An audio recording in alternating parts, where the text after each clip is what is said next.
I'm Bianca Moore, 28 years old. Last Mother's Day, my mother sent me a bill for $347,000. The subject line read, "The cost of raising a disappointment." She CC'd all 48 relatives in our family, every aunt, uncle, cousin, and in-law from California to Maine. She thought I would cry. She thought I would apologize. She thought I would shrink into myself like I always did. But this time, I replied with a single photo. By the next morning, 47 of them had blocked her. The 48th, my grandmother, didn't block her. She did something far worse. Before I tell you what that photo was and what my grandmother did, please take a moment to like and subscribe, but only if you genuinely enjoy this story. Drop a comment and let me know where you're watching from and what time it is there. Now let me start from the beginning. I work as a financial analyst at a mid-sized accounting firm in Boston. Numbers make sense to me. They don't lie, they don't play favorites, they don't tell you one thing and mean another. People, on the other hand, especially my family, are a different story. My apartment is small, 600 square feet in Somerville. Nothing fancy. But it's mine. I've paid the rent myself since I was 22. No help from anyone. My sister Vicky, 3 years older, just bought a 4-bedroom colonial in Wellesley. Our parents gifted her the down payment, $80,000, wrapped in a bow of, "We're so proud of you." I found out about it through her Instagram post. When I graduated college, I got a text from Mom. "Congratulations." 3 weeks late. No exclamation point. When Vicky made junior partner at her law firm, they threw her a party. Catered. Champagne. The whole family flew in. I don't say this to complain. I stopped expecting anything different a long time ago. You learn to measure your worth in things you can control, your work, your savings account, the peace of your own space. Marcus, my boyfriend of 2 years, asks me sometimes why I still go to family gatherings, why I still pick up when my mother calls, why I let her comments slide off me like water. I never have a good answer. Maybe part of me kept hoping. Maybe part of me thought if I just tried harder, stayed quieter, caused less trouble, she'd finally look at me the way she looks at Vicky. Working in finance taught me one important lesson. Numbers don't lie. People do. I just didn't know how much my mother had been lying until last year. The pattern started long before I could name it. My college graduation, 2019. I walked across the stage at Boston University, magna cum laude, finance degree in hand. I searched the crowd for my family. Dad was there, smiling, waving. The seat next to him was empty. Mom had gotten sick that morning. A migraine, she said. Too severe to make the 2-hour drive. 1 week later, she flew to New York for Vicky's firm award ceremony, posted 12 photos on Facebook. So proud of my brilliant lawyer daughter. I liked the post. That's what you do. Growing up, Vicky was our future attorney. I was the difficult one. Vicky got praise for her grades. I got questions about why mine weren't higher. Vicky's achievements were celebrated. Mine were expected or overlooked. Dad tried, in his quiet way. He'd pat my shoulder after Mom's sharper comments. "Your mother means well," he'd say. "She just has a harder time expressing it with you." I used to believe him. When it came time for college, both Vicky and I were supposed to have education funds. Grandma and Grandpa had set them up when we were kids. Same amount for each of us. Vicky graduated debt-free.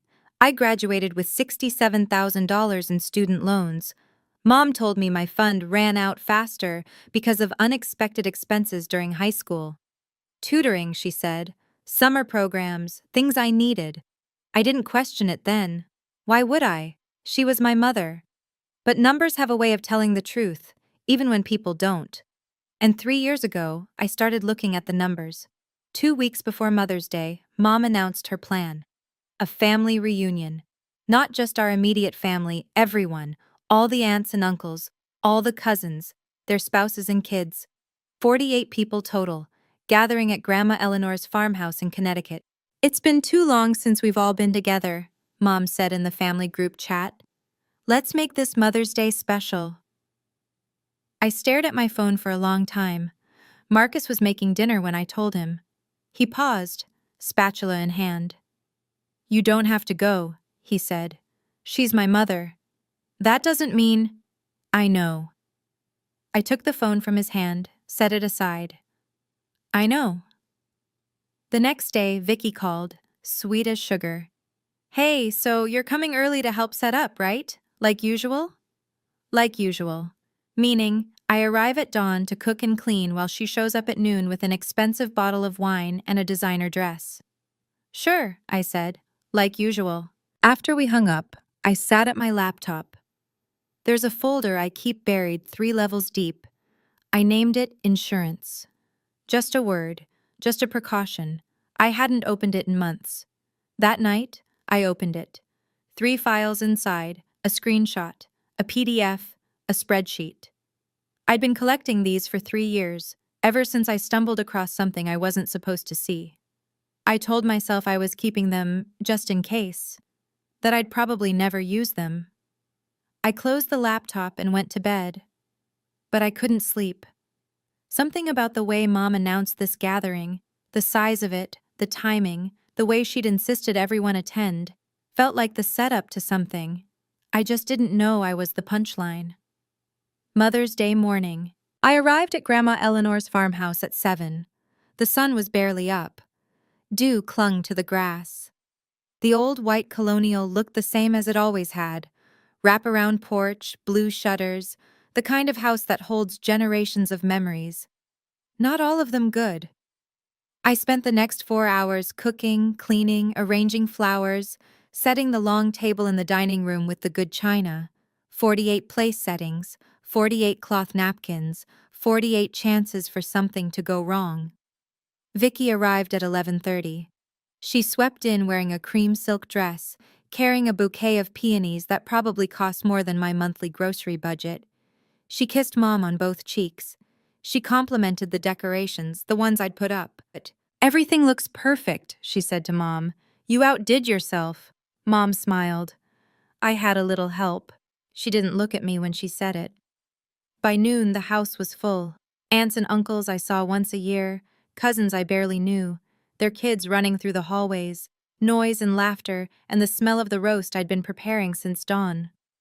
Mom moved through the crowd like a queen, accepting hugs, accepting compliments, accepting the spotlight.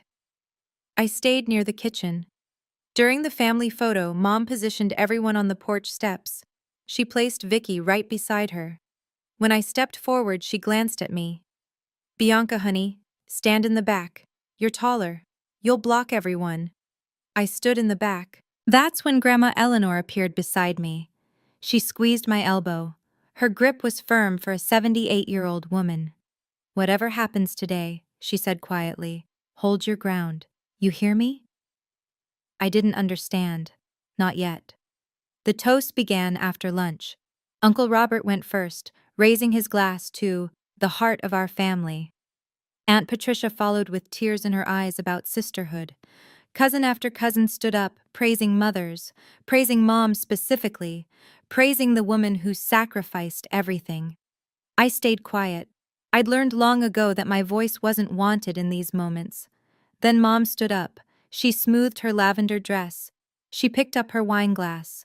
The room fell silent with practiced reverence. "Thank you all for being here," she began. Her voice carried that warm, practiced tone, the one she used for audiences. Being a mother is the most rewarding job in the world, but also the hardest. Murmurs of agreement rippled through the room. "I've been blessed with 2 daughters, 2 very different daughters." She paused, letting the weight of the words settle. "One who has made me proud every single day, and one who has tested me." Eyes shifted toward me. I felt them like heat. "I've thought long and hard about how to express what motherhood really means, the sacrifices we make, the costs we bear." She reached into her pocket and pulled out her phone. "So, I've prepared something special. A gift, you might say, for all of you, and for one daughter in particular." Her thumb moved across the screen. Around the room, phones began to buzz. Ding after ding after ding. 48 notifications in rapid succession. I want everyone to see exactly what it cost, Mom said, her eyes finding mine, to raise a disappointment. The room went still, and in that silence, I understood what Grandma Eleanor had tried to warn me about. This wasn't a family reunion. This was an execution. 48 phones lit up simultaneously. I watched hands reach for devices, watched faces bend toward screens, watched expressions shift from curiosity to discomfort to shock. The email subject line: the cost of raising a disappointment. The body: an itemized spreadsheet. 28 years of my existence reduced to line items. Hospital birth costs: $12,400. Diapers: first 2 years. $2,800. Childhood clothing: $15,600. Braces: $8,000. Summer camps: $4,500. First car: $12,000. College room and board: $48,000. Cell phone bills: $8,400. On and on it went. $347,000. Mom read selections aloud, her voice carrying across the silent room. Orthodontia: $8,000. Does she ever say thank you? Birthday parties: $1,200 over 18 years. Did she ever appreciate a single one? Someone laughed nervously. Someone else shifted in their chair. I stood frozen by the kitchen doorway, 48 pairs of eyes on me. Some pitying, some entertained, some looking away in discomfort. This is what a thankless child costs, Mom continued. This is what disappointment looks like in dollars and cents. She'd framed a printed copy, literally framed it, in a gilded frame that matched Grandma's decor. She walked to the mantel and hung it above the fireplace, right next to the family portrait. A reminder, she said, turning back to face me. For all of us. The room waited. For me to cry, to apologize, to shrink. I'd done it before. Every family gathering, every holiday, every phone call, I'd swallowed the humiliation and smiled through it. My hands should have been shaking. They weren't. Because buried in my phone was a folder named Insurance, and Mom had just given me permission to open it. For 10 seconds, I didn't move. I let the silence stretch. Let Mom bask in what she thought was victory. Let the room hold its collective breath, waiting for the familiar script. Bianca apologizes. Bianca cries. Bianca makes everyone uncomfortable, and Mom gets to play the long-suffering mother. I'd played that role for 28 years. Not today. My mind flashed through memories. Every Christmas where my gifts were afterthoughts. Every report card that earned criticism instead of praise. Every time I'd said, "I'm sorry," for existing in a way that inconvenienced her. I thought about the nights I'd spent in my apartment, staring at credit reports I couldn't understand. The calls with IRS agents about tax returns I'd never filed. The apartment applications rejected because of a credit score I'd never earned. I thought about the folder on my phone, 3 files, 3 years of quiet documentation, 3 chances to prove that the disappointment narrative wasn't just unfair, it was a cover story. I looked around the room. Vicky was whispering something to her husband, a smirk on her face. Dad was staring at his plate. Grandma Eleanor sat perfectly still, her eyes on me. She gave me the smallest nod. My hand went to my phone. I opened it, navigated past the home screen, past the apps, past the folders. There it was. Insurance. 3 files inside. A screenshot, a PDF, a spreadsheet. My heart was calm. My breath was steady. "Mom," I said. My voice cut through the silence like a blade. "Since we're sharing numbers today, I have some of my own." The smirk on her face flickered. "What are you doing?" she asked. I smiled. The first genuine smile I'd worn all day. Balancing the books. I walked toward the center of the room. Every step echoed against the hardwood floor. Conversations had died completely. Even the children in the hallway had gone quiet, sensing something in the air.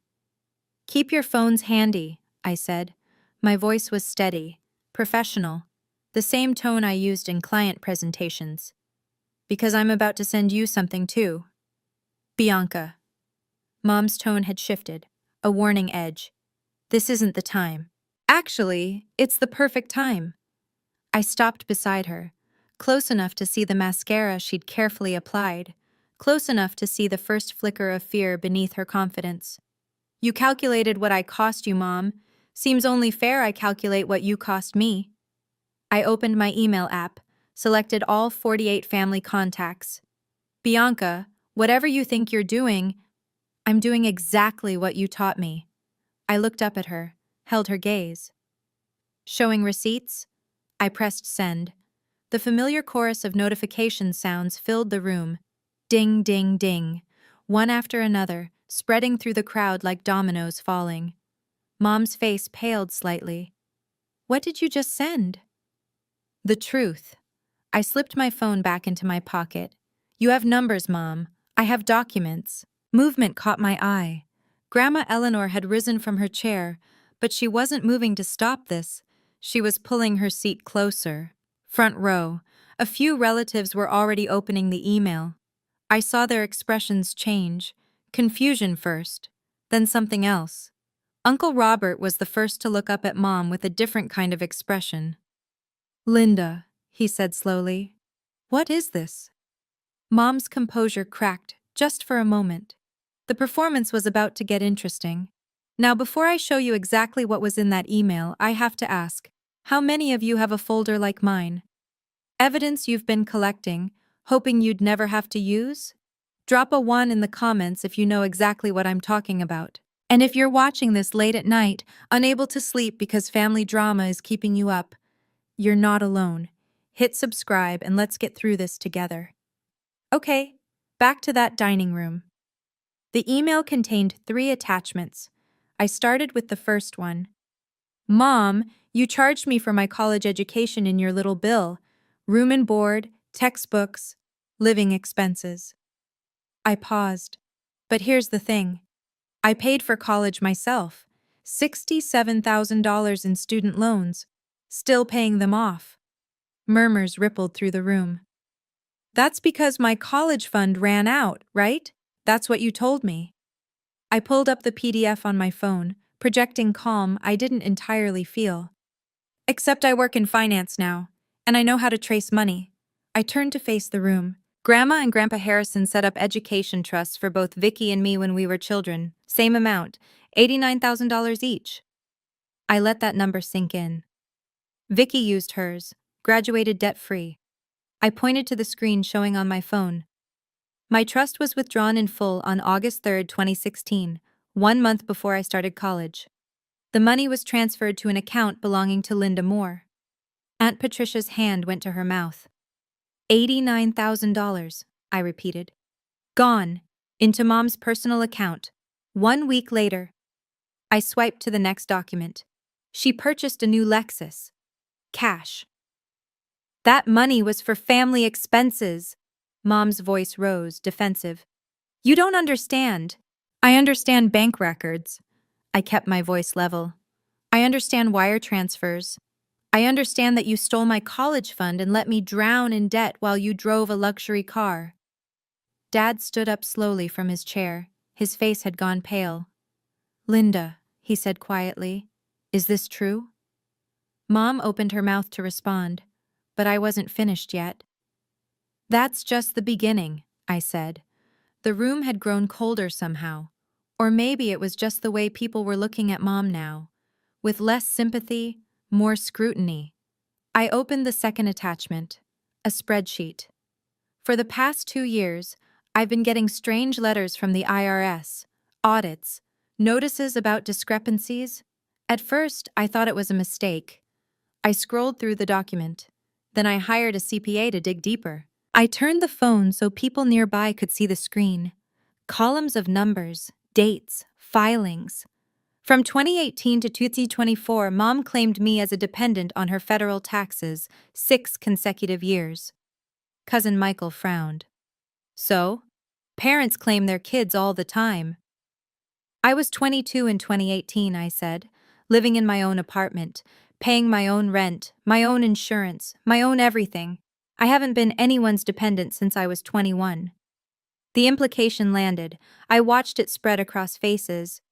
Each year she received between $4,000 and $6,000 in tax benefits from claiming me. I did the math out loud. Total, approximately $32,000. Tax fraud using my social security number. That's a federal crime. Uncle George, a retired accountant himself, spoke up, his voice grim. I know. I looked at Mom. I had to hire a CPA to clean up the mess. $3,400 out of my own pocket to fix what you did. Dad's hands were gripping the edge of the table. Linda, you told me Bianca agreed to this arrangement. Richard, stay out of this. But it was too late for that. The room was shifting, the narrative was changing, and I still had one more file to show them. I let the silence build. Mom was looking at me differently now. The confidence was gone. In its place was something I'd rarely seen on her face: uncertainty. There's one more thing, I said quietly. I didn't open the third file yet. Instead, I asked her a question. Mom, do you remember when I applied for my first apartment after college? The one in Cambridge? She didn't answer. I got rejected. The landlord told me my credit score was 520. I was 22 years old with a score that said I was a financial disaster. I paused. I'd never missed a payment in my life. I'd never had a credit card. Understanding dawned in a few faces around the room. So I pulled my credit report. And do you know what I found? I opened the third attachment. Bank statements, credit card applications, all bearing my name.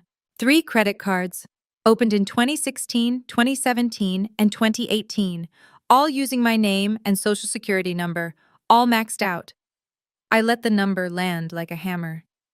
$47,000 in debt, on my record, for purchases I never made. Aunt Martha gasped. This is identity theft, Uncle George said flatly. Linda, this is a federal crime. It took me 4 years to clear my name, I continued. 2 lawyers, hundreds of hours on the phone, but I kept everything, every document, every statement, every piece of evidence. Movement at the edge of the room. Vicky was standing up, reaching for her purse. Sit down, Vicky. She froze. You're not going anywhere. I met her eyes. Because one of those credit cards?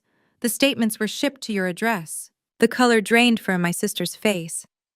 I didn't know, Vicky started. Don't. My voice was calm, cold. I have the shipping receipts, your address, your signature on delivery confirmations. The room turned to look at my sister, the golden child, the one who could do no wrong. You received packages in my name for 3 years, designer bags, electronics, jewelry.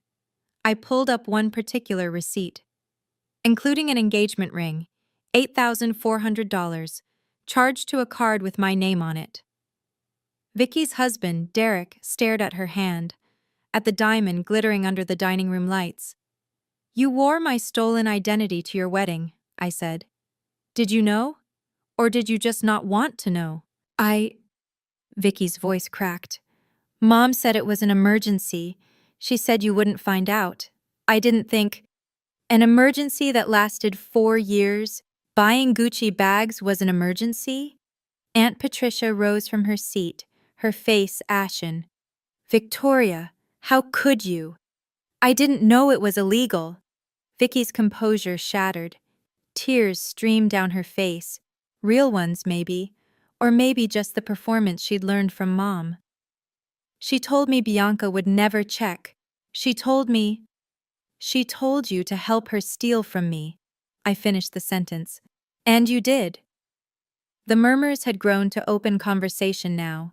Relatives talking to each other, voices rising, some in shock, some in anger, some already standing, reaching for coats and car keys.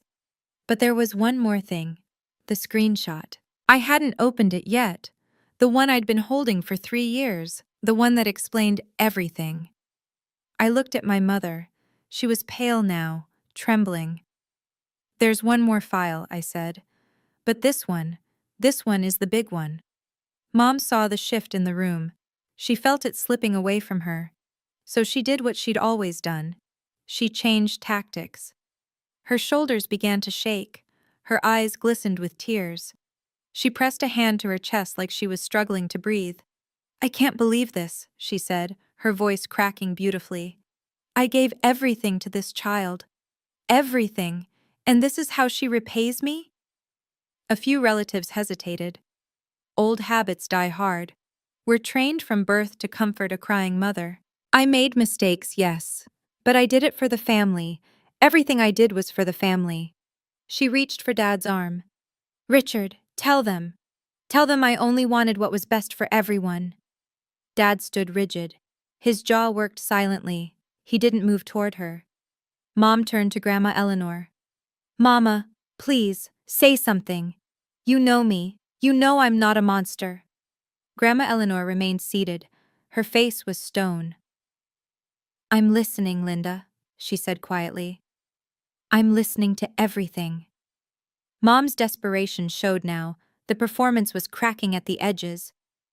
"Fine." Her voice hardened. Something dangerous flickered in her eyes. "You want to play this game, Bianca?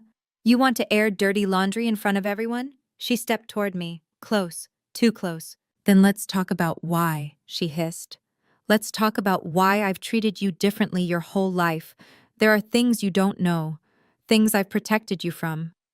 A warning, a threat.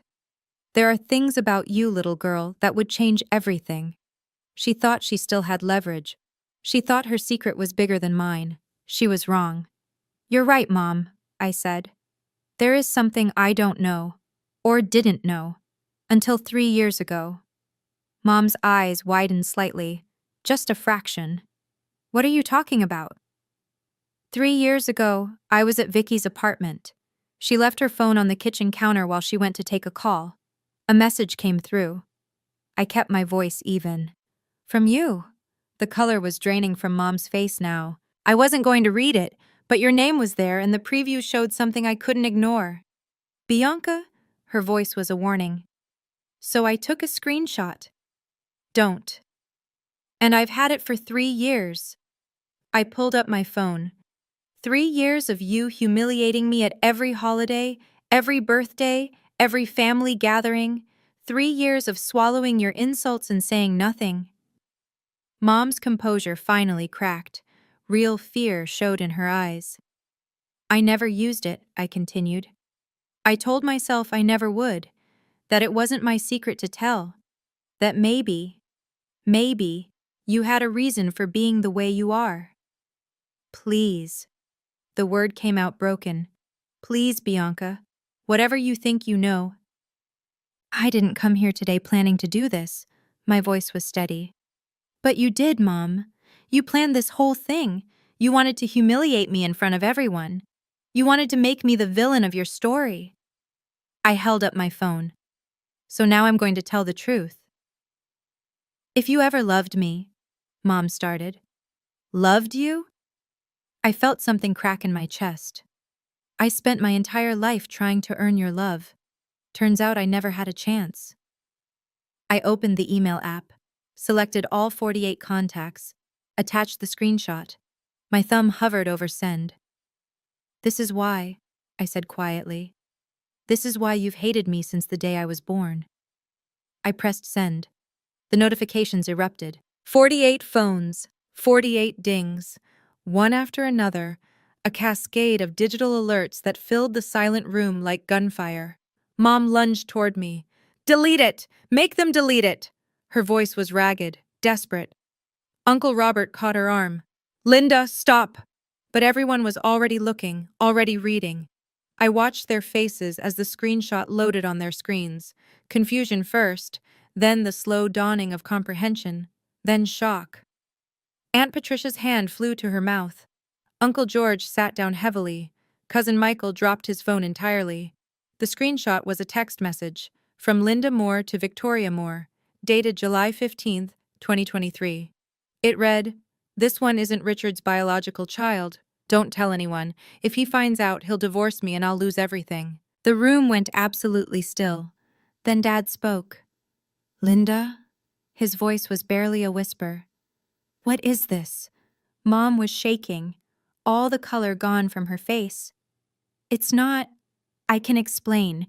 That's not what it. Is it true?" The question hung in the air. 28 years of marriage. 28 years of loving a daughter who might not be his. Mom couldn't speak. It was Vicky, ironic, traitorous Vicky, who confirmed it. "It's real," she said quietly. Her voice was hollow. "She sent it to me 3 years ago. Made me promise never to say anything." Dad made a sound. A wounded animal sound. He turned and walked toward the door. "Richard." Mom reached for him. He didn't look back. The front door opened, closed. I heard his car engine start, heard it pull away. And standing in the wreckage of her own making, my mother finally looked at me. Not with anger, with something worse. Fear. The silence that followed was unlike anything I'd ever experienced. 47 people processed the same information simultaneously. 28 years of family history, rewritten in a single text message. I wasn't Richard Moore's biological daughter. The man who'd taught me to ride a bike, who'd helped me with math homework, who'd walked me to school on my first day. He wasn't my biological father. And my mother had known all along. Suddenly, everything made sense. The differential treatment, the constant criticism, the way she looked at me, like I was a reminder of something she wanted to forget. I wasn't a disappointment, I was evidence. "You spent 28 years punishing me," I said quietly. "Not because I wasn't good enough, because every time you looked at me, you saw your own mistake." Mom's mouth opened, closed, opened again. "I was 17, she finally said. 17 and stupid. It was one time. I don't care about what happened 29 years ago." My voice was steady. "I care about what happened every day after. Every insult, every comparison to Vicky, every time you made me feel worthless." Grandma Eleanor rose from her chair. She moved slowly toward Mom. For a moment, I thought she was going to comfort her daughter. Instead, she stopped 3 feet away and looked at her with an expression I'd never seen before. Disgust. "I suspected," Eleanor said quietly. "For years I suspected something wasn't right. The way you treated that girl." She shook her head. "But I never imagined this." "Mama, please." 28 years, Eleanor continued. "You lied to everyone. To Richard, to the entire family." She paused. "To me." Mom started to cry. Real tears now. I could tell the difference. But no one moved to comfort her. The room fractured. People began moving all at once. Voices overlapped, shocked whispers, angry questions, the scrape of chairs being pushed back. "I can't believe this. 28 years of lying. Poor Richard, God, poor Richard." Aunt Patricia grabbed her purse and headed for the door without a word. Uncle George followed, shaking his head. Cousin Beth was already on her phone, probably calling someone who hadn't made it to the reunion. Those who stayed looked at Mom differently now. Not with the deference she'd cultivated for decades, with something closer to revulsion. "Everything I did for this family," Mom screamed. Her composure was completely gone. Mascara ran down her cheeks in black rivers. "I kept us together. I protected everyone from the truth." "You protected yourself," Aunt Martha corrected quietly. "That's all you ever did, Linda." Around the room, phones were buzzing. The exodus had begun in the family group chat, too. I caught glimpses over shoulders, people leaving the conversation, blocking contacts, typing furious messages. Mom lunged for my phone. "Delete it! Make everyone delete it!" Uncle Robert and Derek held her back. I stood motionless in the center of it all, watching 28 years of carefully constructed lies collapse in real time. Then I felt a hand on my shoulder. Gentle, warm, Grandma Eleanor. Come with me, she said softly. She guided me through the chaos, past relatives who reached out to touch my arm, past cousins who said things like, "I'm so sorry," and "I had no idea." We stopped by the front door. Through the glass, I could see the driveway was emptying, cars pulling out one after another. "You're still my granddaughter," Eleanor said firmly. "Blood or no blood, that doesn't change." I believed her. I found Dad in the parking lot. His car was still there, engine running. He hadn't made it past the end of the driveway. Through the windshield, I could see him sitting motionless, both hands on the steering wheel, staring at nothing. I knocked on the passenger window. He didn't respond at first. Then slowly, like waking from a dream, he reached over and unlocked the door. I slid into the seat beside him. We sat in silence. The late afternoon sun cast long shadows across the hood. Inside the house, I could still hear muffled voices, arguments, crying. "I'm sorry," I finally said. Dad turned to look at me. His eyes were red. "Don't," he said. "Don't you dare apologize. You didn't do anything wrong." I never wanted to hurt you." He laughed, a broken, painful sound. 28 years, he said. 28 years I've loved you, changed your diapers, taught you how to drive, helped you move into your dorm. His voice cracked. DNA doesn't change that. I felt tears prick my eyes, the first ones all day. You're still my dad, and you're still my daughter. He reached over and squeezed my hand. That's the only thing I'm sure of right now. Whatever else happens, that doesn't change. We sat there for a long moment, father and daughter, bound by something stronger than biology. "I need to go," he finally said.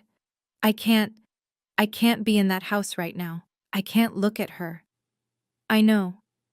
He pulled me into a hug, awkward over the center console, but fierce. "You were braver than me today," he said into my hair. "You were braver than I've ever been." Then he let go, put the car in gear, and drove away. I walked back into the house. The crowd had thinned dramatically. Maybe 15 people remained, most of them looking shell-shocked and unsure whether to stay or go. The framed bill still hung above the fireplace, a monument to Mom's cruelty that now seemed almost pathetic. Mom sat alone on the couch. Her hair had come loose from its careful styling. Her makeup was destroyed. She looked smaller somehow, like the revelation had physically diminished her. For the first time, I didn't see the tyrant who'd ruled my childhood. I saw a 54-year-old woman whose entire life had just collapsed. I should have felt victorious. I didn't. She looked up as I approached. Her eyes were hollow. "Are you happy now?" Her voice was hoarse. "You've destroyed everything." "No, Mom." I sat down in the chair across from her. "You did that. 28 years ago. I just stopped helping you hide it." A sob escaped her, raw and ugly. "I was 17, she said again. "I was so scared. When I realized I was pregnant, and it might not be Richard's, I panicked. I thought if I just never told anyone.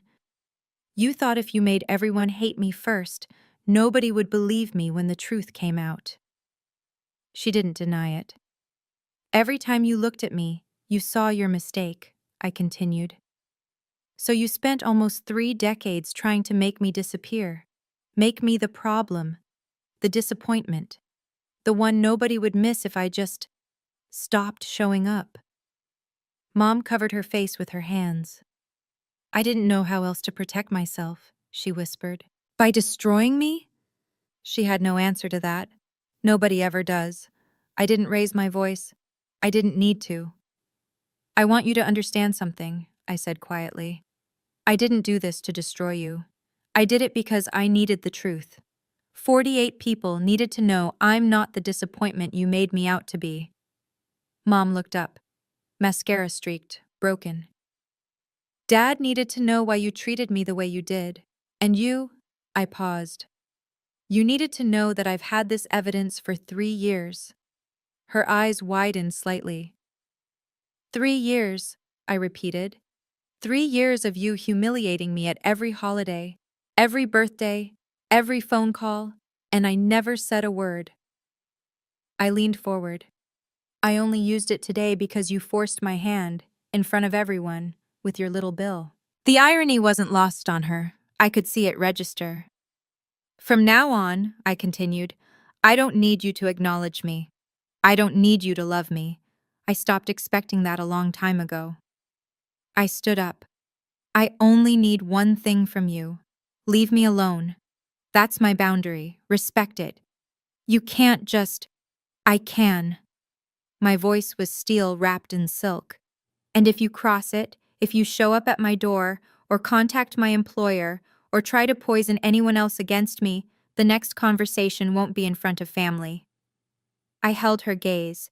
It will be with the IRS and the police, identity theft, tax fraud, theft of my education fund. I have everything documented. Mom's face went white. I walked toward the door. Goodbye, Mom. She didn't call after me. For the first time in 28 years, my hands weren't shaking. They were perfectly still. Now, if you've made it this far, I need to know, was I right to expose everything in front of the whole family? Or should I have handled it privately? Drop a comment with public or private and tell me why. Also, can we talk about Grandma Eleanor for a second? She's been suspiciously calm this whole time, and what she did next changed everything. But first, if this story is hitting different for you tonight, subscribe. We're not done yet. Back to that night. Marcus was waiting when I got home. He didn't ask questions right away. He just pulled me into a hug that lasted 3 full minutes, then made me tea and sat beside me on the couch. I told him everything. When I finished, I finally let myself look at my phone. I'd been avoiding it on the drive home. The notifications were overwhelming. The family group chat was chaos. Message after message, people sharing their shock, their anger, their sudden clarity about years of witnessing Mom's behavior and never questioning it. And then the blocks started showing. One by one, family members were removing Linda Moore from their contacts, leaving group chats, unfollowing on social media. By midnight, I counted 47. Private messages flooded my inbox. I had no idea. I'm so sorry for never stepping in. Aunt Martha. You were so brave today. I wish I had half your courage. Cousin Beth. I always thought something was off. I should have trusted my instincts. Uncle George. The one that made me cry came from Aunt Patricia, Mom's own sister. I failed you, sweetheart. For 28 years, I watched and said nothing. That ends today. I scrolled through each message, each apology, each expression of support that came decades too late, but still mattered. Marcus pointed at my screen. What about the 48th person? Your grandma? I checked. No block from Eleanor, but there was a text. Sent at 11:47 p.m. I need to see you tomorrow. 9 a.m. My house. Come alone. I stared at those words. Something was happening. Something beyond the immediate fallout. Whatever Grandma Eleanor was planning, she'd clearly been thinking about it since the moment that screenshot appeared on everyone's phones, maybe even before. Maybe Grandma Eleanor's farmhouse looked different in the morning light. Quieter. Emptier. The remnants of yesterday's chaos had been cleaned away. The tables cleared, the chairs returned to their places, the framed bill notably absent from the mantel. The front door was open. I walked through the familiar hallway to the study at the back of the house. Grandma Eleanor sat behind her oak desk. Papers were spread in front of her, official-looking documents covered in dense paragraphs and signatures. She wasn't alone. A man in a gray suit stood beside her. I recognized him. Thomas Jameson, the family's estate attorney. I'd met him once at Grandpa's funeral. "Sit down, dear," Grandma said. I took the chair across from her. My heart was beating faster than I wanted it to. "I didn't block your mother," Eleanor said directly. "Do you want to know why?" "Yes, because blocking her would have been a kindness." Her voice was iron. "What I did instead is permanent. She slid a document across the desk toward me. At 2:17 this morning, I called Thomas, woke him from a dead sleep. By 4 a.m., we had finalized new paperwork. She tapped the document. My will has been changed. I looked at the paper. Legal language swam before my eyes. I don't understand. Your mother was originally set to receive 35% of my estate. That's been reduced to 5%. Eleanor's eyes met mine. Just enough that she can't challenge it on grounds of being completely disinherited. My breath caught. Your share has increased from 10% to 30%. She paused. Your father's portion remains the same. He's a victim in this too. Grandma, I wasn't expecting. I know. Her voice softened. That's precisely why you deserve it. Thomas Jameson cleared his throat. For clarity, Mrs. Harrison has redistributed her estate as follows. Thank you, Thomas. I'll explain. Grandma Eleanor took the document back. This isn't about punishment. This is about justice. She stood and walked to the window, looking out over the property, acres of Connecticut farmland that had been in our family for 3 generations. I started suspecting something was wrong years ago, she said quietly. The way Linda treated you, the excuses, the favoritism so blatant it made me uncomfortable. She turned back to face me. When your grandfather was alive, we tried to intervene. We set up that education trust specifically because we worried Linda would manage things poorly. Her expression darkened. We never imagined she'd steal from her own child. You couldn't have known. I should have looked harder. Eleanor's voice cracked just slightly. I should have asked more questions. When you graduated with all that debt, I offered to help, but Linda told me you refused, said you wanted to prove you could do it yourself. My jaw tightened. Another lie, another manipulation. I believed her. Eleanor shook her head. I won't make that mistake again. She reached into her desk drawer and pulled out an envelope, cream-colored, thick. My name was written on it in her careful handwriting. This is the graduation gift I tried to give you 6 years ago.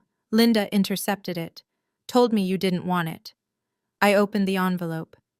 Inside was a check for $50,000, dated 2020, and beneath it, a handwritten letter.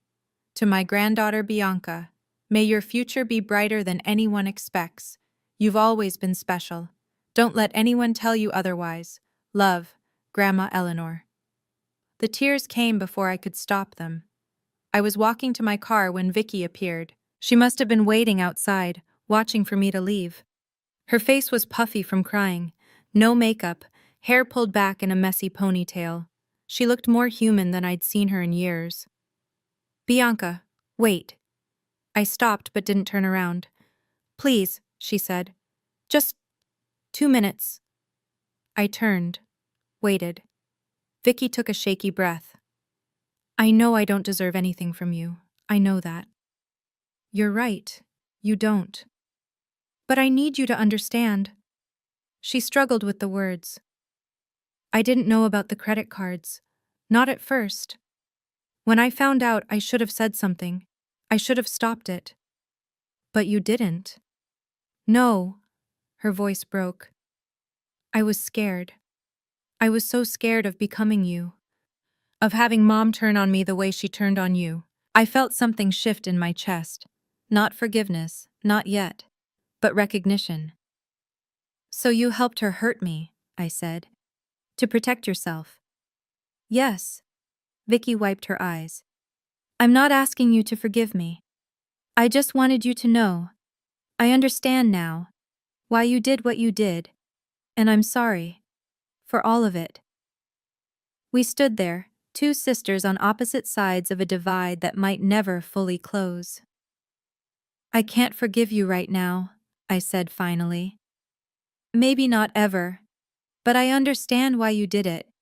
Fear makes people do terrible things. I paused. Look at Mom. Vicky nodded. If you ever want to talk, I'm here. I need time. I know. We didn't hug. didn't make promises, just nodded at each other and walked to our separate cars. It wasn't closure, but it was honest. That was more than we'd ever had before. A week later, the full picture emerged. Aunt Patricia called me with updates. She'd become my unofficial liaison to the family chaos I'd left behind. "Your mother found out about the will," Patricia said. "Thomas Jameson sent her the notification." "How did she take it?" A pause. "She called your grandmother screaming, threatened to sue, threatened to contest, said Eleanor was senile and being manipulated." "And what did Grandma say?" "One sentence. Then she hung up." "What was the sentence?" Patricia's voice held something like admiration. "You made your choices for 28 years. I've made mine." I let that sink in. "What about Dad?" I asked. "Moved out. He's staying with his brother in Hartford. The divorce papers have already been filed." 30 years of marriage, undone in a week. "And Mom?" "Alone," Patricia sighed. "She calls everyone, asking for support, asking people to reach out to Eleanor on her behalf. Nobody answers." I should have felt triumph. I didn't. "Do you feel guilty?" Marcus asked me that night, after I relayed the conversation. I thought about it, really considered the question. "No," I said finally. "But I don't feel victorious either. I just feel done." Marcus waited. "It's like a wound that's been infected for years," I continued. "What happened yesterday was the surgery. It hurts. It's ugly. But now it can actually heal." He pulled me close. "Is it over?" I thought about the check from Grandma Eleanor deposited in my account, the messages of support from relatives I barely knew, the silence from the woman who gave birth to me. "The explosion is over," I said. "Now comes the part where we see what's left standing." Turns out, more than I expected. 2 months after Mother's Day. Life found a new rhythm. My credit score, cleared of Mom's fraudulent cards, climbed to 748. My student loans dropped to 23,000. I'd made a significant payment with Grandma Eleanor's gift. Not to erase the debt entirely, but to prove to myself I could handle it. Marcus and I moved in together. A new apartment in Cambridge, 1 bedroom bigger than my old place, a kitchen with actual counter space. We picked it out together, no one else's opinion asked or required. Dad came to see it on moving day. He brought a houseplant and a bottle of wine. His eyes were tired, but there was something lighter in them. "How are you?" I asked while Marcus unpacked boxes in the other room. "Getting there." He set the plant on the windowsill. "The divorce will be finalized next month. I'm staying with your Uncle Bill until I figure out my next move." "And emotionally?" He managed a small smile. 28 years of lies is a lot to process. "But you know what? I don't regret a single day of being your father, not one." We hugged for a long time. Sunday dinners became our new tradition. Just us. Sometimes Marcus joined, sometimes Grandma Eleanor drove down from Connecticut. Simple, quiet, ours. Then 3 weeks after we moved, an envelope arrived. No return address, postmarked from Ohio.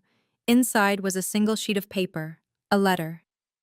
"Dear Ms. Moore, I received your DNA profile through 23andMe and discovered we share a biological connection. My name is Michael. I believe I may be your father. I'm not seeking anything from you. I just thought you should know I exist. If you ever want to talk, I'm here." A phone number was printed at the bottom. I stared at the letter for 3 days before showing it to Marcus. "What are you thinking?" he asked. "I don't know. I've spent 28 years with one father. Now there might be 2. Michael's letter was careful, respectful. He wasn't demanding a relationship or inserting himself into my life. He was simply making himself known. According to the brief details he'd shared, he and my mother had been co-workers nearly 30 years ago, a brief relationship. She broke it off suddenly, and he never knew why. He'd moved to Ohio, built a life, had other children.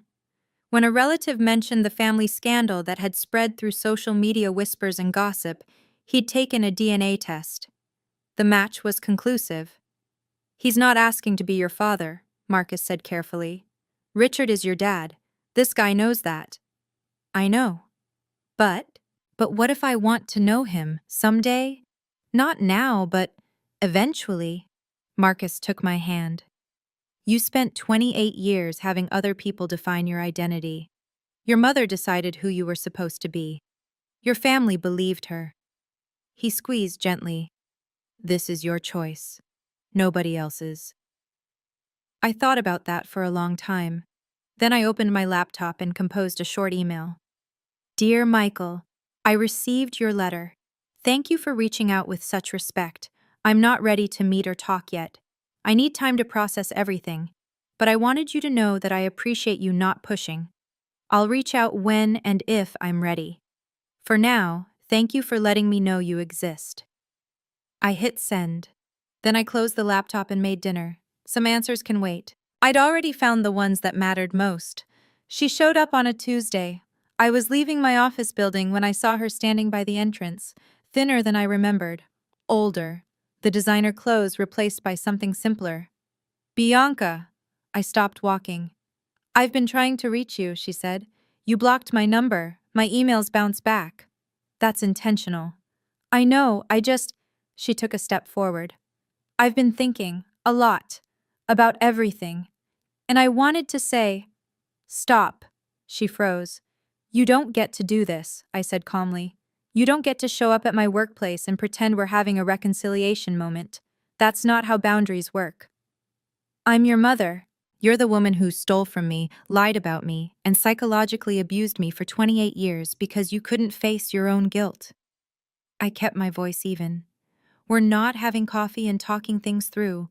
We're not family therapy. We're nothing. You can't just cut me out forever." "I'm not cutting you out forever. I'm cutting you out until you learn that my no means no." I held her gaze. "That might be forever.